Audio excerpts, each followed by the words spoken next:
now is Harvey Lippman, foreign affairs analyst and longtime advocate for U.S.-Israel relations.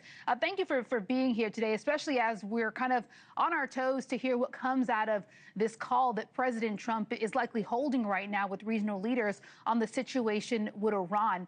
What does this kind of, diplomatic call with leaders from all over the Middle East say about the level of tensions right now in this crisis in the Middle East?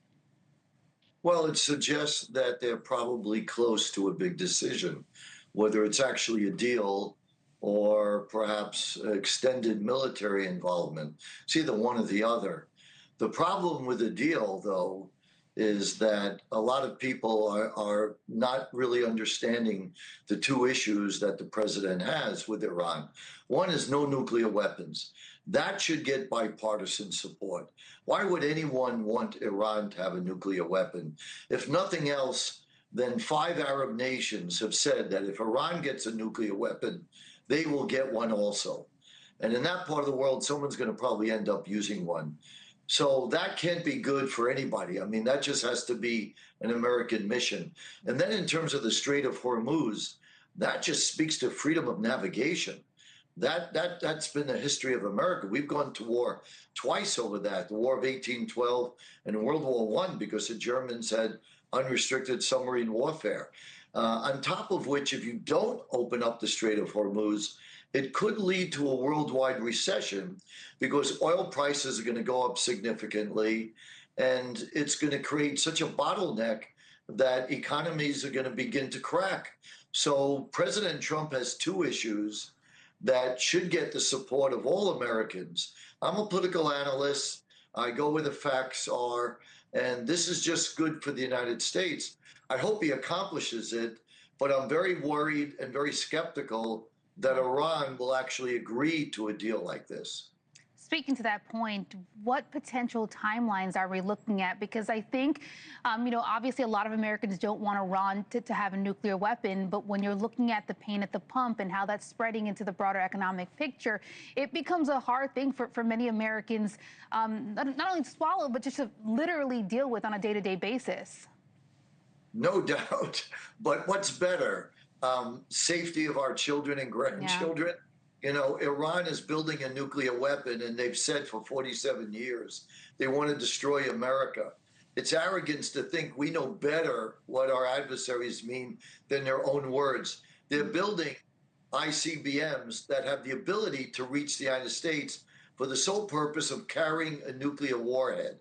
They're spending billions on this. I mean, how could we responsibly take that risk?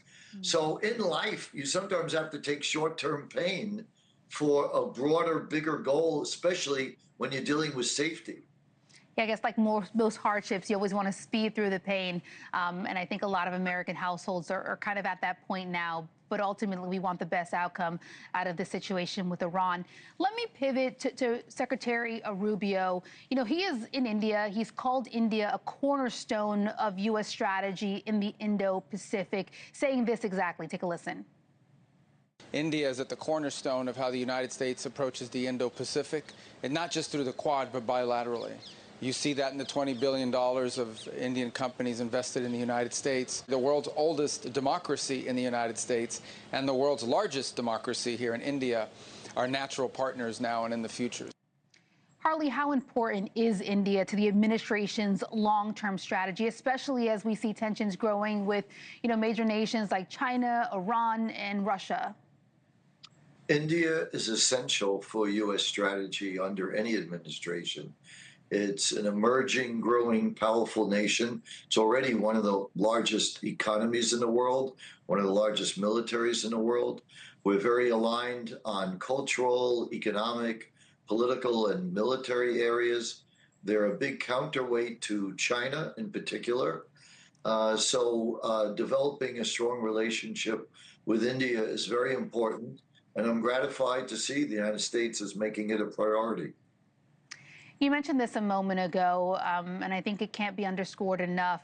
President Trump has repeatedly said that Iran cannot have a nuclear weapon, saying this. Take a listen as well. Iran is going to have a nuclear weapon if we don't stop them. And I said, we're going to have to do it. And we have stopped them. They're not going to ever have a nuclear weapon. To that point, we know the president is having this call that could be happening right now.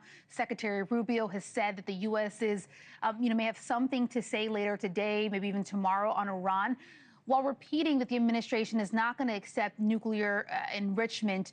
The president also telling CBS that the U.S. is getting closer to an agreement with Iran. Does that suggest a diplomatic breakthrough? Do you really think we could see something in, 24, 48 hours from now?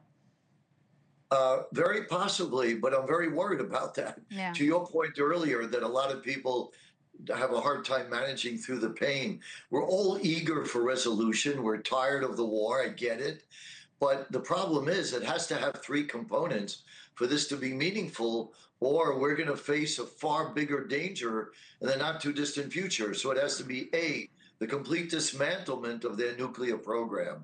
Two, we have to be able to take all their enriched uranium, because if they have a little bit of it, they could make it bigger and develop a bomb. And then third, you want to make sure that you have inspections anytime, anywhere. Unless you have an agreement that's enforceable and solid, a bad agreement is worse than no agreement. Yeah, and I think if that's the angle we take here, if we hold off on an agreement so that we get the best possible outcome, one of the things that we have to consider is that the Strait of Hormuz probably remains closed. The U.S. says that its blockade has now redirected more than 100 ships around Iran, while Tehran is discussing, possible toll system for the Strait of Hormuz. This is, of course, something that the president says he is squarely against. If Iran tries to move forward with this toll system and we have this continued stalemate, does the U.S. have a realistic way to stop that system and then, more importantly, open up the Strait of Hormuz finally? Yes, the United States has a number of options. One, they could try to physically open up the Strait of Hormuz. That means taking on some risk, but that's life. Otherwise, you're going to be held hostage. Iran is blackmailing the world and holding nations to nothing less than extortion. It's like the mafia. They don't own that waterway. Nobody does. It's internationally open by everybody's standards except for Iran. And worse, if you even allowed Iran to do it in some way, you're creating a dangerous precedent. There are other areas around the world, other international waterways, where countries could say, hey, if Iran's doing it, we could make a lot of money. Other countries could do it. Yeah. And you'll have a terrible crisis in the world as countries try to say that, oh, if you navigate near us, we're going to charge you money. That just isn't feasible. It's not sustainable, and that will create more conflict. So what I urge people to realize is we all want, simple solutions, but these are complex problems. And I really hope that President Trump, in his eagerness for a deal, because naturally he'd like to get this off his plate. There are midterm elections. The price of gas at the pump is going up. This can't be helpful for President Trump. But my hope is that he really finishes the job, because this regime, more than any country in American history, is determined to destroy America. They've been saying it every day for 47 years, and we have to pay attention to that. And my hope is actually that we do something decisive, because I'm all about being with the will of the people. 80–90% of the people in Iran don't want this government. They're corrupt. They repress the people. And you have to break them, and you break them by destroying their oil facilities. And I think, and then you allow the conditions for the people to rise up, because they have to own it, but they will rise up. So I hope we don't give in to short-term results at the risk of a long-term disaster. Yeah, it's certainly a complex situation impacting countries all over the world, and especially many here in America. We're getting hints from the White House that we could get some insight into the next step in this conflict. We'll continue to watch out for that. But in the meantime, really appreciate your insight and perspective, Harley Lippman. Thank you so much. All right, to check on the Memorial Day